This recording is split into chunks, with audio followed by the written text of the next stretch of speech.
மத்தேயு 17ஆம் அதிகாரம் 1-2 வசனங்கள். 6 நாளைக்கு பின்பு இயேசு பேதுருவையும் யாக்கோபையும் அவனுடைய சகோதரனாகிய யோவானையும் கூட்டிக் கொண்டு தனித்திருக்கும்படி உயர்ந்த மலையின் மேல் போய் அவர்களுக்கு முன்பாக மறுரூபமானார். அவர் முகம் சூரியனைப் போல பிரகாசித்தது. அவர் வஸ்திரம் வெளிச்சத்தைப் போல வெண்மையாயிற்று. மறுரூபமானார் இயேசு. மறுரூபம்னு தமிழ்ல போட்டிருக்கு, ஆனால் ஆங்கிலத்தில் டிரான்ஸ்ஃபிகரேஷன். மறுரூபம் என்றுதான் தமிழ்ல 2 கொரிந்தியர் 3:17 கூட மறுரூபமாகிறோம், பரிசுத்த ஆவியாலே நாம் மறுரூபமாகிறோம் என்று அங்கே போடப்பட்டிருக்கிறது. அது டிரான்ஸ்ஃபார்மேஷன். இங்கே சொல்லப்பட்டிருப்பது டிரான்ஸ்ஃபிகரேஷன். இதுவும் மறுரூபம் தான். டிரான்ஸ்ஃபிகரேஷன்றது சரீரத்துக்கு பொருந்தும். இயேசு கிறிஸ்து மறுபடியும் வரும்போது, உயிர்த்தெழுதல் நடக்கும்போது நாமெல்லாம் உயிர்த்தெழுவோம், மறுரூபமாகும். நம்முடைய உடல் மறுரூபமாகும். அது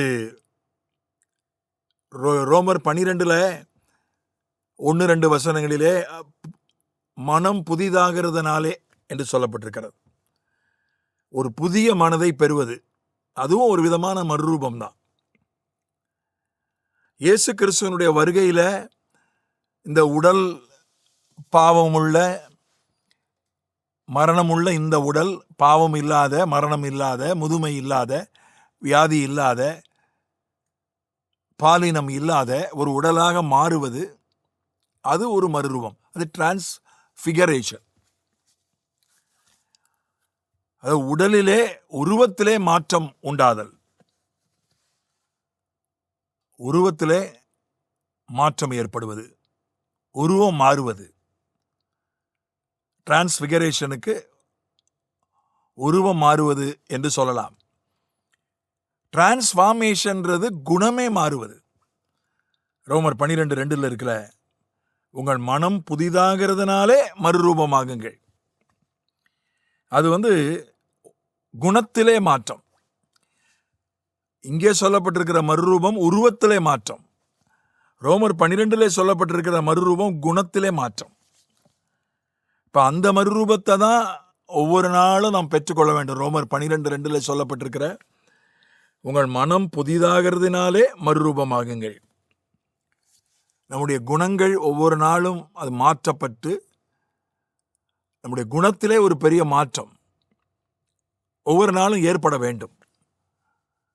அது ஒரு விதமான மறுரூபம். கிறிஸ்துவனுடைய வருகையில, உயிர்த்தெழுதலில நம்முடைய உடல் மாறுவது, அது ஒரு விதமான மறுரூபம். இயேசு கிறிஸ்து இங்கே அவர் குணம் மாறவில்லை. அவர் நேற்றும் இன்றும் என்றும் மாறாதவராய் இருக்கிறார். அவருடைய தன்மை, அவருடைய குணத்தில் எந்த மாற்றமும் இல்லை. ஆனால் அவருடைய உருவம் மாறியது. அவர் மனித ரூபம் எடுத்து, அடிமையின் ரூபம் எடுத்து, மனித ரூபம் எடுத்து வந்தார். ஆனால் இந்த மறுரூப மலையில அவர் கொஞ்ச நேரம் அவர் அந்த தெய்வீக ரூபத்தை காண்பித்தார். அவருடைய முகம் சூரியனைப் போல பிரகாசித்தது.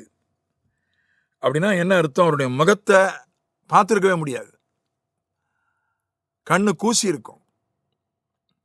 இரவு நேரத்தில் சாலையில் போகும்போது அந்த விளக்க டிப் அப்படின்னு சொல்லுவாங்க, மாற்றி மாற்றி வெளிச்சத்தை குறைப்பாங்க. எதிர ஒரு வாகனம் வந்தால் வெளிச்சத்தை குறைப்பாங்க. பலர் அதை செய்கிறதில்ல, சிலர் ஒழுங்காக செய்கிறாங்க. அது ரொம்ப கஷ்டம். அவங்க வெளிச்சத்தை குறைக்கலைன்னா கண்ணு கூசும். அதற்கென்று ஒரு கண்ணாடி இருக்கிறது. அந்த கண்ணாடியை சிலர் பயன்படுத்துகிறார்கள். இதுவே கண்ணு கூசுத. அவருடைய முகம் சூரியனைப் போல பிரகாசித்ததுன்னு எழுதியிருக்கிறான். எவ்வளவு பிரகாசமா, எவ்வளவு கண்ணு கூசி இருக்கும், அதை பார்த்துருக்கவே முடியாது. அவருடைய உடை வஸ்திரம் வெளிச்சத்தை போல வெண்மையாயிற்று. அவ்வளவு ஒரு பிரகாசம். அவருடைய உடையை குறித்து அது தைக்கப்பட்ட உடை அல்ல, நெய்யப்பட்ட உடை. இதில் ஒரு தையல் கூட கிடையாதுன்னு நம்ம வாசிக்கிறோம். அதனால தான் அந்த உடைய சீட்டு போட்டு அவர்கள் எடுத்துக்கொண்டார்கள். ஏன்னா அந்த நாட்களில் உடைன்றது ரொம்ப விலையேற பெற்றது.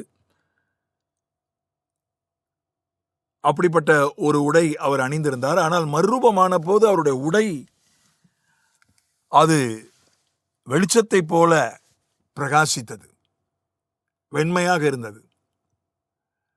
உடை கூட மாறியது, அவருடைய உடை கூட ஒரு மாற்றம் கண்டது.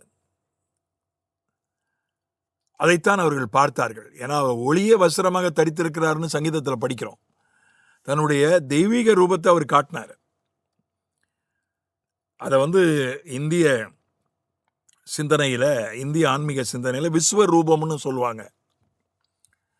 ஆண்டவருடைய விஸ்வரூபம்னு கூட இதை சொல்லலாம். நாம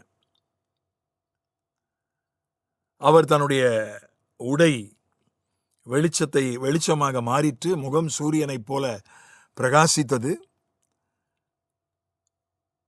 அதை இந்த 3 பேருக்கு அவர் காண்பித்தார். போன தியானத்திலே நம்ம சொன்னோம், சிலருக்கு தான் மரணத்தை காணாமல் நீண்ட ஆயுசோடு இருந்து சபை உலகம் எங்கும் ஸ்தாபிக்கப்படுகிறதை பார்க்கக்கூடிய வாய்ப்பு சிலருக்கு தான் கிடைத்ததுன்னு வாசித்தோம், தியானித்தோம். இங்கேயும் பாருங்க, 3 பேருக்கு தான் அந்த வாய்ப்பு. அவருடைய மறுரூபத்தை, அவருடைய தெய்வீக ரூபத்தை, இயேசு கிறிஸ்துவனுடைய விஸ்வ ரூபத்தை பார்க்கக்கூடிய வாய்ப்பு 3 பேருக்கு தான் கிடைச்சது. 12 அப்போஸ்தலர்கள், அப்புறம் ஒரு 70 உதவியாளர்கள், அப்புறம் ஆசிகளால் ஊழியம் செய்கிற பெண்கள் குழு, இன்னும் எத்தனையோ ஆண்டவரை நேசிக்கிறவர்கள் இருந்தார்கள். லாசரு போன்றவர்கள் இருந்தார்கள். ஆண்டவரை குறித்து சாட்சி சொல்லக்கூடிய லேகியோனிலிருந்து விடுதலை பெற்ற ஆட்களை போன்றவர்கள் இருந்தார்கள். ஆனாலும் அந்தரங்க சீடர்கள் இருந்தார்கள். நிக்கோதேமு மாதிரி, அரிமத்தியா யோசேப்பு மாதிரி இருந்தாங்க. இந்த 3 பேருக்கு தான் அந்த வாய்ப்பு கிடைச்சது, அவருடைய மறுரூபத்தை பார்க்கக்கூடிய ஒரு ஆவிக்குரிய அனுபவம். எல்லாருக்கும் உரியதில்லை. சில அனுபவங்கள் எல்லாருக்கும் உரியதல்ல. அதை எல்லாருக்குமாக நம்ம பொதுவாக்க கூடாது. சில அனுபவங்கள் சிலருக்கு தான், ஆண்டவர் சிலருக்கு தான் கொடுக்கிறார். ஆகையினால அவர் ஒரு பக்கம் அவர் மனிதன், இன்னொரு பக்கம் அவர் தெய்வம். இந்த 2ஐயும் சரியா புரிஞ்சுக்கிட்டாதான், அவரை தேவனாய் மட்டும் நம்ம புரிந்து கொண்டாலும் அது நமக்கு ஒரு முழுமை பெற்ற வெளிப்பாடா இருக்காது. அவரை மனுஷகுமாரனா மட்டும் புரிந்து கொண்டாலும் அதுவும் முழுமை பெற்ற வெளிப்பாடா இருக்காது. அவரை தேவகுமாரனாகவும் புரிந்து கொள்ளணும், மனுஷகுமாரனாகவும் புரிந்து கொள்ளணும். அதுதான் முழுமை பெற்ற வெளிப்பாடு. ஆமென்.